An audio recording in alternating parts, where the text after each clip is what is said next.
neither here nor there. It reminds me of a summer day in the park. I was having just a delightful picnic with my good friend Orville. And I said to him, I said, Orville, I have a story. He said to me, what's the significance of the story? And I said to him, Orville, not every story has to have significance, you know? Sometimes a story is just a story. If you try to read into every little thing and find meaning in everything anyone says, you'll just drive yourself crazy. Had a friend do it once. Wasn't pretty. We talked about it for years. And not only that, but you'll likely end up believing something you shouldn't believe and thinking something you shouldn't think or assuming something you shouldn't assume, you know?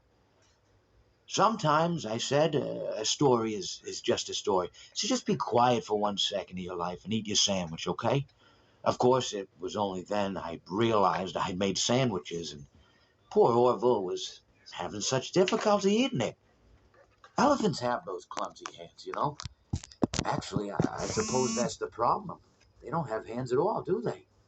They're they're all feet. And I couldn't imagine someone asking me to eat a sandwich with my feet.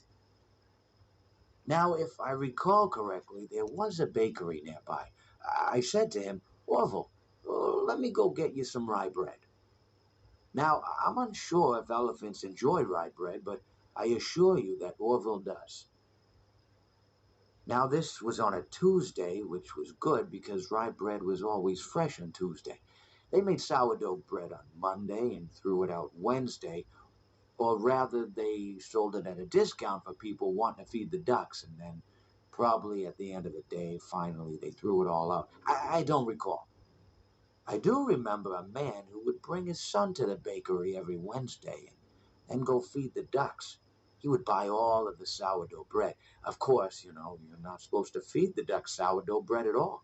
It swells up in their stomach and then they all die. At least that's what I've heard. You know, I never saw any ducks die myself, but I did notice a substantial decrease in the duck population over the course of a few years.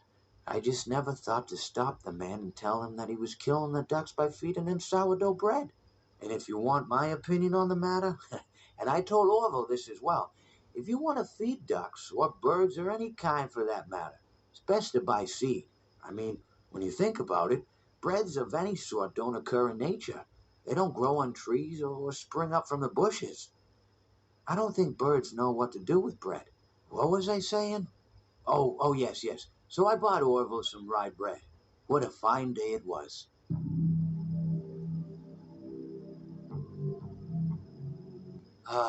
It seems that you have met your end. What a pity. You know, I don't feel too bad about it, though. After all, if it weren't me, it would have just been one of the others, I guess. I'm honestly just glad to be out of those air ducts. You know, it's not easy for a hippopotamus to fit up there, and not easy to get down either, and not as young as I used to be, as you can see. I used to be able to do all sorts of things. You're young, you're vibrant, you have that sort of pep in your step. It reminds me of a conversation I was having with one of my good friends, Orville. We were having a nice picnic one day. I believe it was summer. No, perhaps it was. Was it the fall? Yes. It was the fall because the leaves had turned already. But I said to Orville, I says, Orville, I have a story to tell you. And Orville looked at me, kind of odd and said, well, what's it about? I said to him, not every story has to be about something, Orville. Sometimes a person just wants to talk. Why does everything have to be a story? I said to him. He just looked at me and he said, well, you said you had a story. And, he was quite right. I did, in fact. I told him I had a story. I suppose if a person just wants to talk, then it's best to not announce that you're telling a story. Telling a story does come with its own pressures and expectations, I suppose. After all, if you're just talking to a friend, then there's no more expectations than if you were talking into the wind.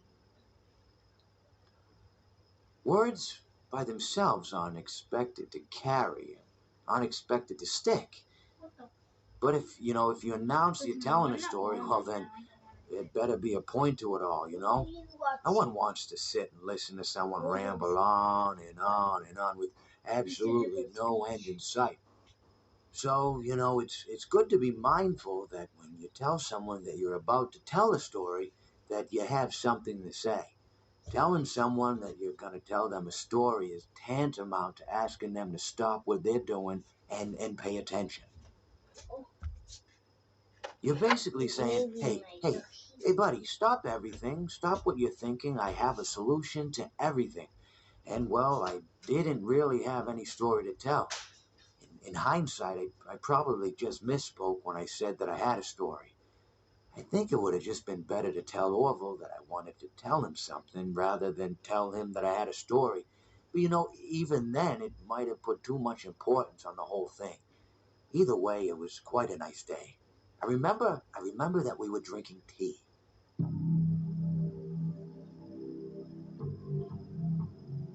Well, it seems that your journey has ended.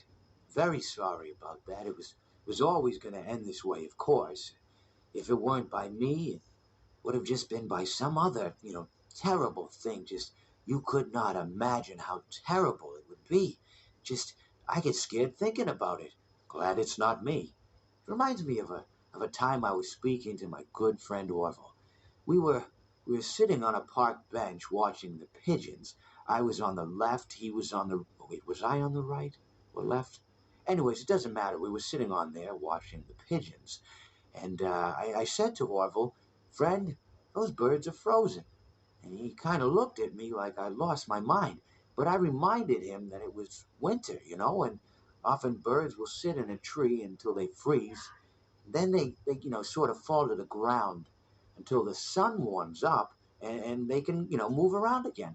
So I said to Orville, you might as well save those breadcrumbs until the birds thaw, because they can't very well enjoy them in the condition they're in. To which he asked what I meant, and asking what condition the crumbs should be in before he threw them to the birds, assuming that I meant the birds couldn't enjoy the breadcrumbs in the condition that the crumbs were in, when in fact I had meant the birds could not enjoy them in the condition that the birds were in, considering that the birds were frozen. So he took a moment and then threw his last handful onto the ground. I said to him, Orville, why did you throw the breadcrumbs to the birds when I just told you they're frozen? To which he responded, the breadcrumbs are not frozen. Again, misunderstanding my words. I didn't mean to say that the breadcrumbs were frozen when I said I told you they're frozen. I'd been referring to the birds. In hindsight, what I should have said was, and this would make perfect sense, why did you throw the breadcrumbs to the birds when the birds are frozen? He misunderstood upon my correction, stating that he didn't know what else to do with the breadcrumbs and that perhaps, when the birds thawed, they'd still be able to eat the crumbs. So I said to Orville, and this is what I said to him, I said, Orville, the birds may be dead.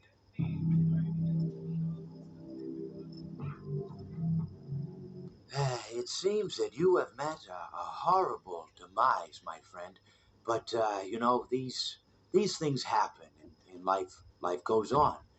Not for you, obviously. You're dead. But it reminds me of a time I was having a conversation with my friend Orville. We were where were we? I think we were by the river. We were sitting by the river and watching the fish leap over the falls.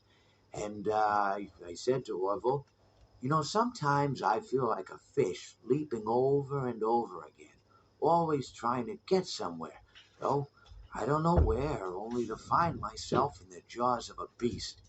He, of course, looked at me, surprised. Have you been in the jaws of a beast, friend? To which I said, no, of course not, Orville.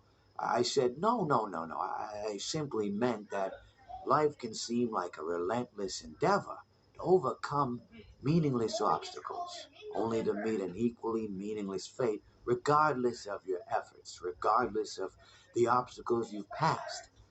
And Orville, he stood and proceeded to drape me with a picnic cloth, to which I asked him, I said, Fred, what are you doing? He looked at me very concerned, really. I feel like you've gotten too much sun. Indeed, indeed I had. He proceeded to pour me a glass of just ice cold lemonade. Ooh, you ever mix it with iced tea? You do like half lemonade, half. Ooh, it's so. You should try it some. Well, you can't because you're dead. But anyways, so you may be asking yourself, how did I go from sitting by the falls and drinking lemonade to being wedged in the air duct? Not only with Orville, but with an entire assortment of fruity-colored friends. Well, there's really no good answer to that, but perhaps I met a demise of my own at some point, and this is my afterlife or my dream, whatever it might mean. I honestly don't know. Or maybe it doesn't mean anything at all. Maybe it doesn't mean anything at all. I consider it a dignified death. Not really. It was actually quite pathetic.